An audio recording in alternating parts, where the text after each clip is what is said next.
Welcome to the Learning Pines YouTube. We hope this video helps. You're starting with the numbers you need to change. Open the workbook and go directly to that sheet. Once the sheet is visible, make a quick backup copy so edits are reversible. Make sure the formula bar is enabled and headers are visible so you can see cell references while editing. Next, select the first cell or range you'll change.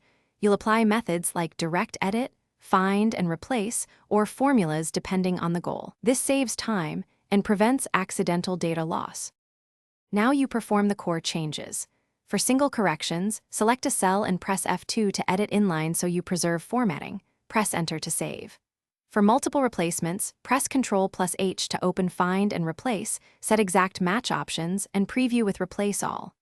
If you need calculated changes, enter a formula like equals A1*1, 1 or equals round, A1, 2 in an adjacent column. Then drag the fill handle or double-click it to apply to the range.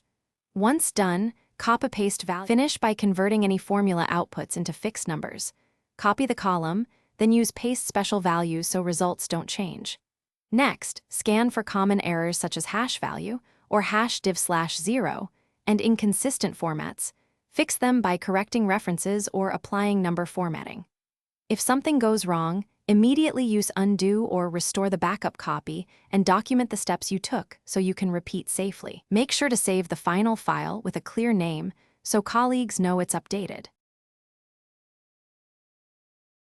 Thanks for watching.